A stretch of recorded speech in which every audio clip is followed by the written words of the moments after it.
Traduction française de l'anarchisme social et organisation. Préface du traducteur. Bien loin des idées reçues, la question de l'organisation au sens le plus large du terme a toujours été centrale dans l'anarchisme, et plus particulièrement dans le courant de l'anarchisme social. Cette centralité de la question organisationnelle dans l'anarchisme social, Enrico Malatesta l'a fait transparaître lorsqu'il a affirmé que l'anarchisme, c'est l'organisation. L'organisation est encore de l'organisation. Or, les réflexions sur la question organisationnelle sont peu nombreuses ces dernières décennies, particulièrement dans le monde francophone. La réflexion des camarades brésiliens est dans ce contexte particulièrement précieuse, puisqu'elle représente un apport nouveau tout en s'inscrivant dans une logique tradition organisationnaliste. Le courant spécifiste s'est fait connaître dans un cercle restreint, essentiellement à travers quelques interviews ou textes traduits dans la presse libertaire, sur Internet ou sur papier. La réflexion engagée par les camarades brésiliens, formalisée dans leur ouvrage programmatique Anarchisme social et organisation, permet enfin une présentation plus approfondie de ce courant organisationnaliste latino-américain. Sa traduction en français fait justice à un courant encore trop méconnu dans l'espace francophone, qui s'inscrit et joue un rôle dans le renouveau de l'anarchisme latino-américain. Plus largement, elle rend accessible aux francophones la réflexion des camarades brésiliens, et plus largement du courant spécifiste qui apporte un regard nouveau et actuel sur la question, en prise avec les enjeux auxquels le mouvement libertaire est confronté. Les réflexions sur le fonctionnement organisationnel, leur approche différenciée du plan politique et du plan social, leur volonté de retrouver le vecteur social de l'anarchisme par le biais de la pratique et de l'insertion sociale, concept qu'ils décrivent et développent dans cet ouvrage, leur réflexion sur les rapports entre organisations spécifiques et organisations populaires, tout comme leur réflexion sur la nécessité d'une stratégie de transformation sociale, tout cela constitue la formalisation d'une expérience organisationnelle riche et fructueuse. Au cœur des préoccupations des camarades se situe la volonté de réancrer l'anarchisme au cœur des classes exploitées. Un anarchisme populaire acteur de la transformation sociale et non spectateur impuissant. Bien sûr, certaines positions ne marqueront pas de susciter des réactions, en ce sens qu'elles bousculent les conceptions organisationnelles qui dominent dans le monde francophone. Les camarades brésiliens de Lafarge auront le mérite d'attraper leur taureau par les cornes et d'affirmer clairement et sans détour les positions qu'ils ont développées afin de répondre aux enjeux concrets d'organisation que suppose toute volonté de changement social qui cherche à se traduire concrètement et ne pas se contenter de vœux pieux et d'incantations.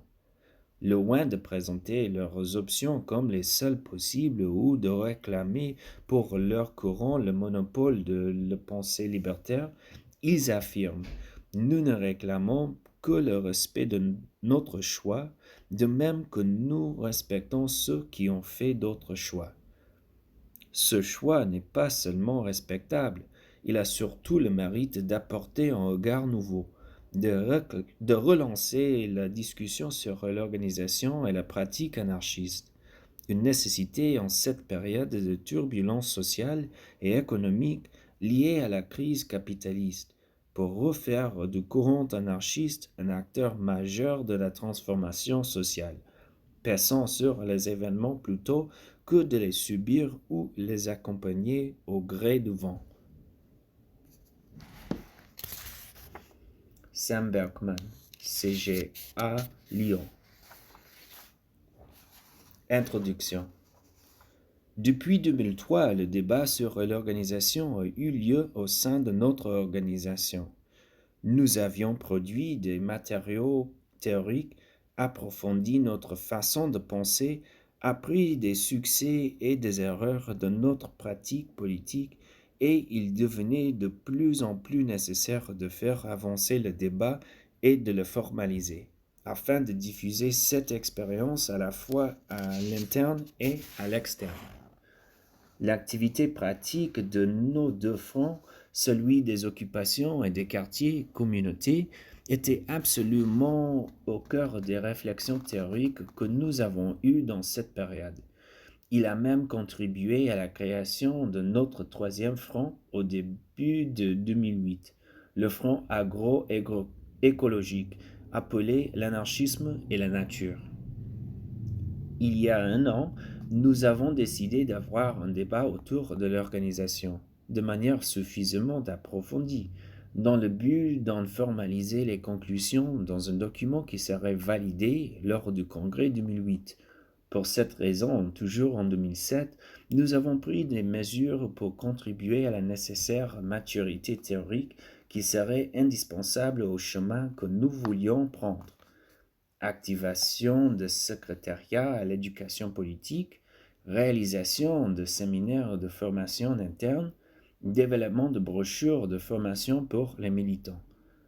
Ces actions visaient à donner à chaque militant de notre organisation la structure, l'espace et le soutien nécessaires pour que ce débat puisse avoir lieu dans les meilleures conditions possibles.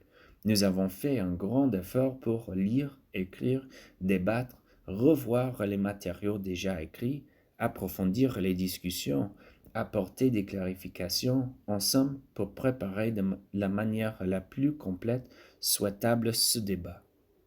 Cependant, nous ne voulions pas seulement fournir un espace pour le débat.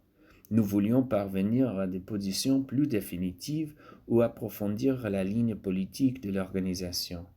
Comme l'une des caractéristiques de notre modèle d'organisation est l'unité théorique et idéologique, nous avons voulu utiliser ce temps pour l'approfondissement de certaines questions théoriques et idéologiques, et finalement arriver à des positions concrètes qui pourraient être définies et diffusées par l'organisation tout entière.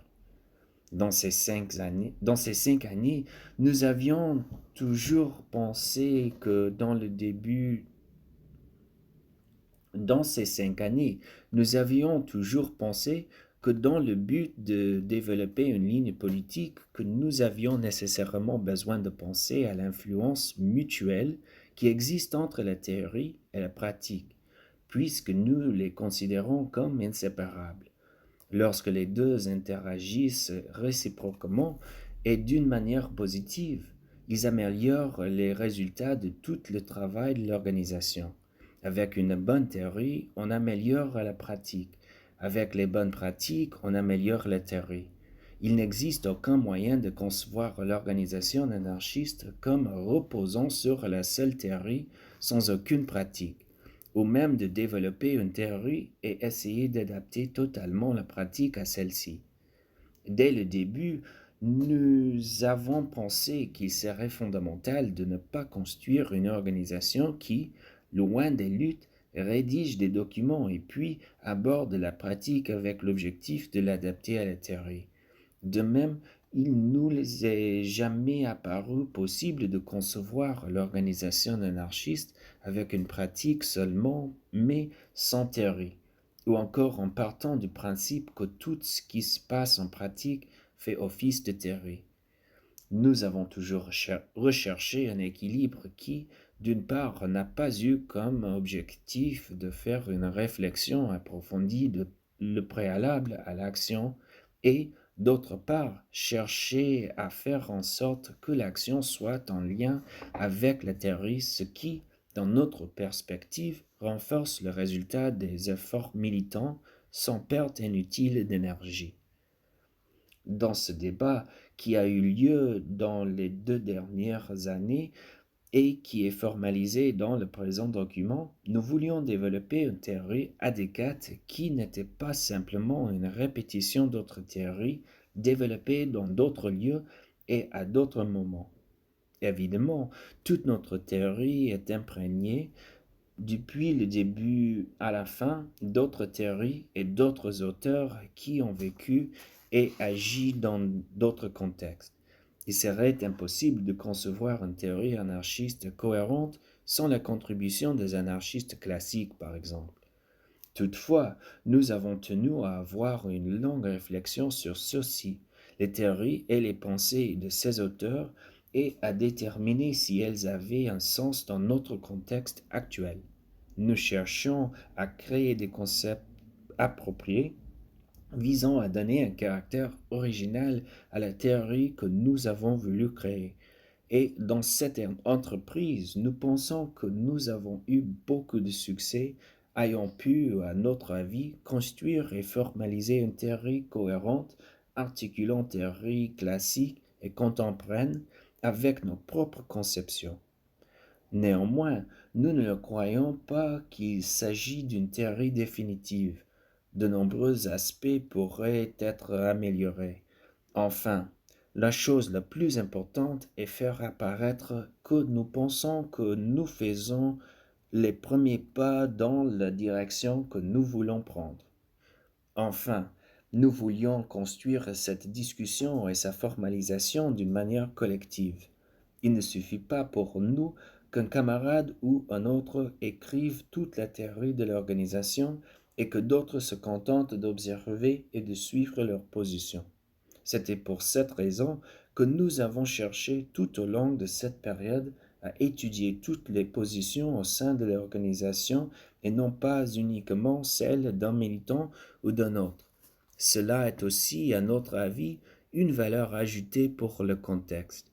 Il ne vient pas de la tête d'un intellectuel ou d'un autre qui pense la politique détachée de la réalité, mais au contraire est le résultat de 5 années de lutte et d'organisation de l'anarchisme en contact permanent avec les luttes de notre temps, la recherche d'une transformation sociale et révolutionnaire vers le socialisme libertaire.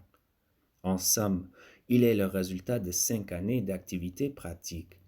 Dans le but de contribuer un pas de plus, de formaliser théoriquement ce qui est accumulé dans notre courte histoire, nous avons tenu le premier congrès, qui a eu lieu en conjonction avec la commémoration des 5 ans de Lafarge, les 30 et 31 août 2008. Et les principales réflexions de celui-ci sont développées ci-après. Éthique, engagement, liberté.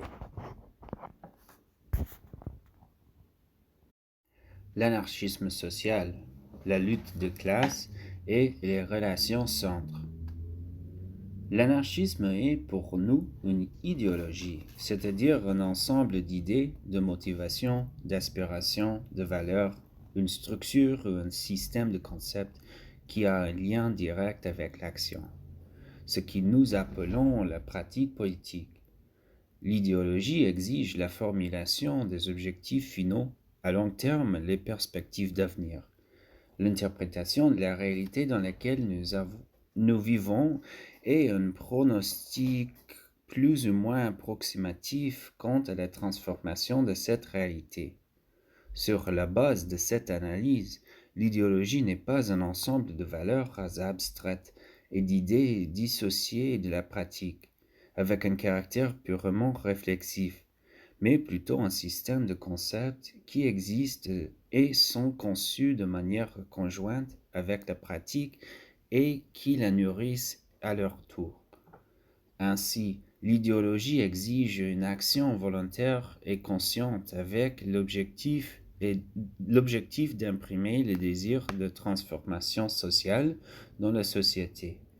Nous comprenons l'anarchisme comme une idéologie qui fournit une orientation pour l'action dans le but de remplacer le capitalisme, l'État et ses institutions par le socialisme libertaire, un système basé sur l'autogestion et le fédéralisme, sans aucune prétention scientifique ou prophétique. Comme les autres idéologies, l'anarchisme a une histoire et un contexte spécifiques. Il n'émerge pas d'intellectuels ou penseurs détachés de la pratique qui ne poursuivaient que la réflexion abstraite. L'anarchisme a une histoire qui s'est développée au sein des grandes luttes de classe du XIXe siècle, quand il a été théorisé par Proudhon et a pris forme au sein de l'Association internationale des travailleurs, avec le travail de Bakounine, Guillaume, Reclus et d'autres qui prônaient le socialisme révolutionnaire dans l'opposition au socialisme réformiste, légaliste ou étatique. Cette tendance de laïté a été plus tard connue sous le nom fédéraliste ou anti-autoritaire et a trouvé sa continuité dans le militantisme de Kropotkin, Malatesta et d'autres. Ainsi, c'est au sein de l'AIT que l'anarchisme a pris forme, dans la lutte directe des ouvriers contre le capitalisme, à partir des besoins des travailleurs, de leurs aspirations à la liberté et l'égalité qui ont vécu, en particulier dans les masses des travailleurs pendant les temps les plus héroïques. Le travail de théorisation de l'anarchisme a été fait par les penseurs et les travailleurs qui ont été directement impliqués dans les luttes sociales et qui ont contribué à formaliser et diffuser le sentiment qui était latent dans ce qu'ils appelaient le mouvement de masse. Ainsi, au fil des ans, l'anarchisme s'est développé théoriquement et pratiquement. D'une part, il a contribué d'une manière unique à des épisodes de la transformation sociale, maintenant son caractère idéologique, comme par exemple dans la Révolution mexicaine, la Révolution russe, la Révolution espagnole, ou même dans les épisodes brésiliens comme la grève générale 1917 et l'insurrection de 1918. D'autre part, dans certains contextes, l'anarchisme a endossé certaines caractéristiques qui l'ont éloigné de son caractère idéologique, en le transformant en un concept abstrait qui est devenu tout au plus une forme d'observation critique de la société. Au fil des ans, ce modèle de l'anarchisme s'est donné sa propre identité, se trouvant des références dans l'histoire et perdant dans le même temps son caractère de lutte pour la transformation sociale. Cela fut plus particulièrement évident dans la seconde moitié du XXe siècle. La pensée de l'anarchisme dans cette perspective cesse d'être inutile pour les exploiter dans leur lutte pour l'émancipation et fonctionne comme un passe-temps, une curiosité, un thème pour le débat intellectuel, une niche universitaire, une identité, un groupe d'amis, etc. Pour nous, ce point de vue menace gravement le sens même de l'anarchisme. Cette influence désastreuse sur l'anarchisme a été constatée et critiquée par divers anarchistes depuis Malatesta quand ils polémiquaient avec les individualistes qui étaient contre l'organisation, jusqu'à Luigi Fabbri qui avait déjà développé sa critique des influences bourgeoises sur l'anarchisme au début du XXe siècle, et à Murray Bookchin qui, dans les milieux des années 1990, a constaté ce phénomène et tente d'avertir, à moins que je me trompe fortement, et je l'espère, les objectifs sociaux et révolutionnaires de l'anarchisme se sont émoussés à un tel point que le mot anarchie deviendra partie intégrante du vocabulaire bourgeois élégant du siècle prochain, désobéissant et rebelle, insouciant, mais délicieusement inoffensif. Nous plaidons pour que l'anarchisme se réapproprie son caractère idéologique originel, ou, comme nous l'avons déjà défini, un système de concepts qui a un lien direct avec l'action et la pratique politique. Cherchant à retrouver ce caractère idéologique et à nous démarquer d'autres courants dans le champ large de l'anarchisme contemporain, nous préconisons l'anarchisme social et donc nous corroborons les critiques de Malatesta et Fabry et affirmons la dichotomie identifiée par Bookchin. Affirmant qu'il existe aujourd'hui un anarchisme social, retournant aux luttes avec l'objectif de transformation sociale, et un anarchisme mode de vie, qui renonce à la proposition de transformation sociale et à l'implication dans les luttes sociales de notre temps. Pour nous, l'anarchisme social est un type d'anarchisme qui, en tant qu'idéologie, cherche à être un utile des mouvements sociaux et de l'organisation populaire avec pour objectif le renversement du capitalisme et de l'État et d'édification du socialisme libertaire, autogéré et fédéraliste. À cette fin, il favorise le retour organisé des anarchistes à la lutte des classes dans le but de retrouver ce que nous appelons le vecteur social de l'anarchisme. Nous croyons que c'est parmi les classes exploitées, les principales victimes du capitalisme, que l'anarchisme est en mesure de s'épanouir. Si, comme Neno Vasco l'a dit, nous devons jeter les graines de l'anarchisme sur le terrain le plus fertile, ce terrain est pour nous la lutte des classes qui a lieu dans les mobilisations populaires et dans les luttes sociales. Cherchant à opposer l'anarchisme social à l'anarchisme mode de vie, Bookchin a affirmé que l'anarchisme social est radicalement en contradiction avec l'anarchisme qui se concentre sur le mode de vie. L'invocation néo-situationniste de l'extase et la souveraineté de plus en plus contradictoire de l'ego petit bourgeois. Les deux divergent totalement dans leurs principes fondateurs, socialisme ou individualisme. Comment le titre de son livre, L'anarchisme social, Frank Mintz, un autre militant et penseur contemporain, a souligné ce titre devait être inutile, car les deux termes sont implicitement liés. Il est également trompeur, car il suggère qu'il pourrait y avoir un non-anarchisme social, en dehors des luttes. En ce sens, nous considérons que l'anarchisme social est nécessairement impliqué dans la lutte des classes. Dans notre vision de l'anarchisme social comme un outil fondamental pour le soutien des luttes quotidiennes, nous avons aussi besoin de clarifier notre définition de la classe. Tout en considérant la lutte des classes comme centrale et tout à fait pertinente dans la société aujourd'hui, nous considérons que les marxistes, en choisissant l'ouvrier d'usine comme sujet unique et historique de la révolution, méprisent toutes les autres catégories des classes exploitées, bien qu'elles soient également des sujets potentiellement révolutionnaires. Les conceptions autoritaires de la classe laborieuse, qui se limitent seulement à la catégorie des ouvrières de l'industrie, ne recouvrent pas la réalité des rapports de domination et d'exploitation qui ont pris place tout au long de l'histoire, ni même les rapports de domination qui se produisent dans cette société. Tout comme ils ne recouvrent pas l'identification des sujets révolutionnaires du passé et du présent.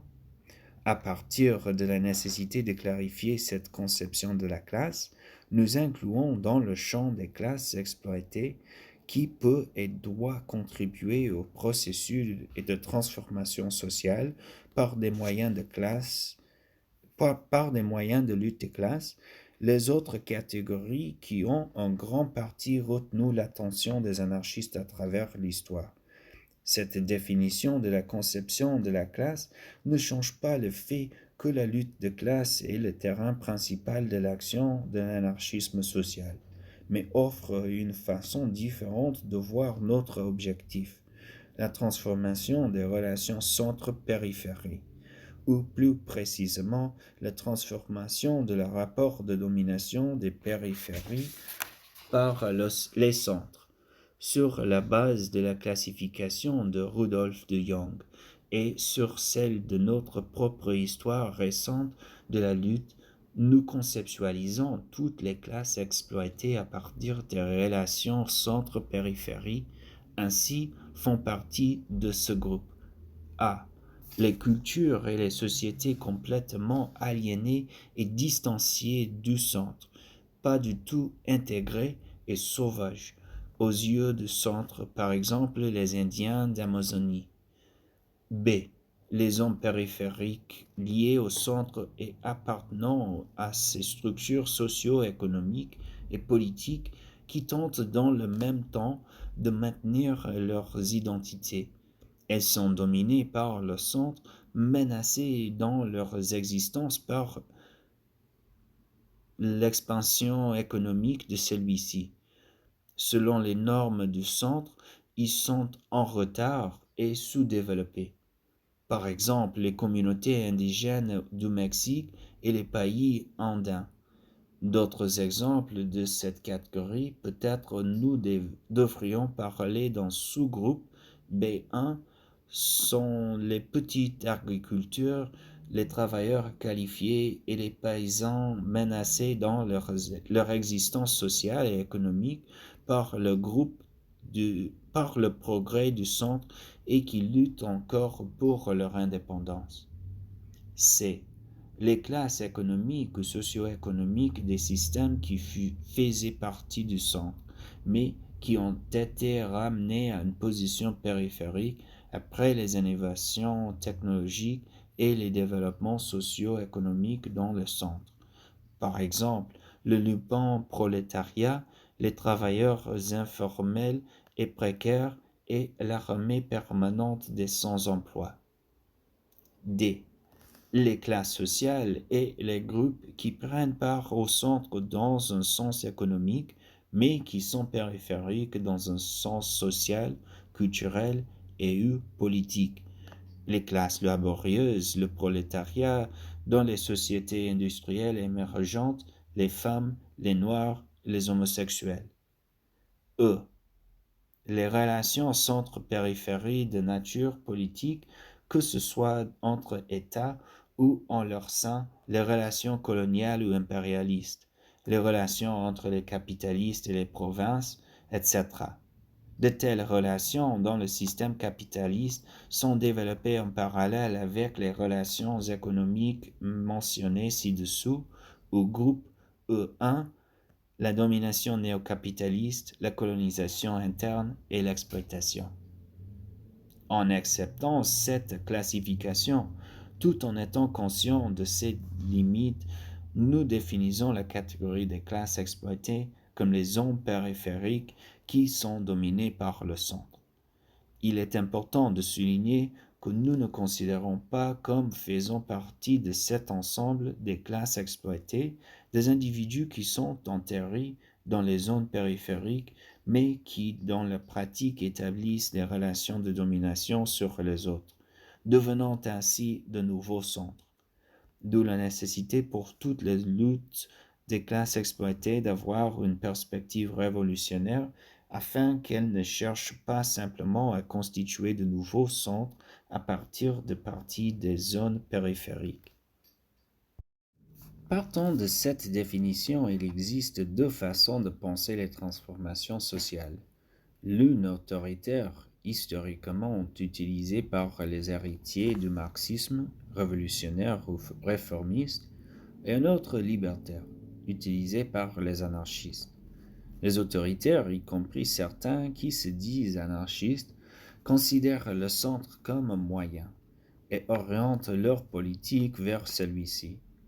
Pour eux, le centre, considérant que cela soit l'État, le parti, l'armée, la position de contrôle, est un instrument pour l'émancipation de la société et la révolution signifie en premier lieu la prise de contrôle du centre et de sa structure de pouvoir ou la création d'un nouveau centre.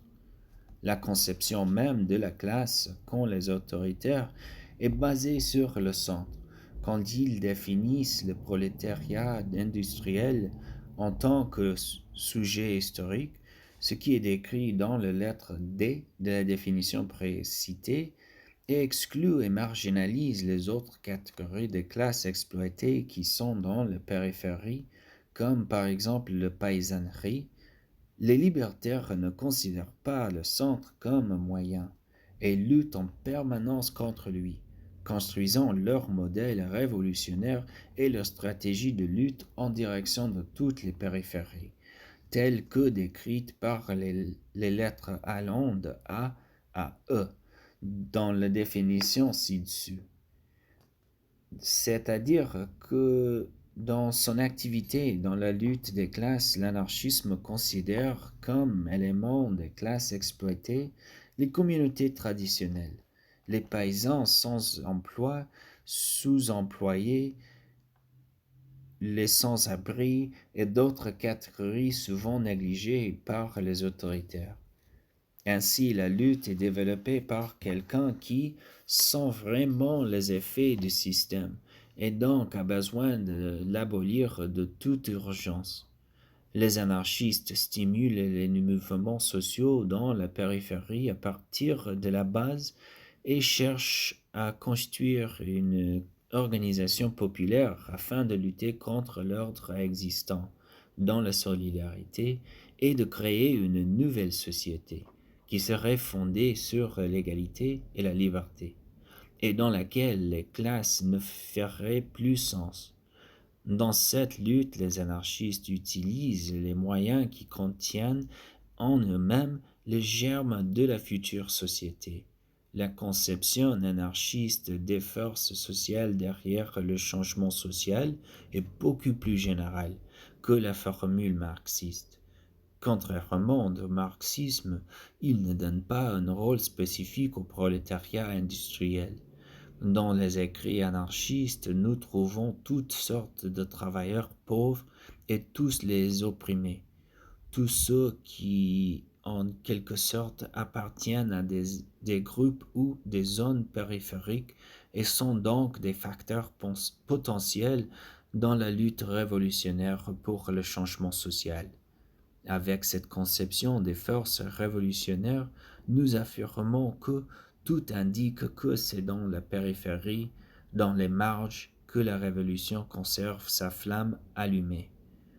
Par conséquent, notre conclusion est que l'anarchisme doit être en contact permanent avec les périphéries afin de développer son projet de transformation sociale.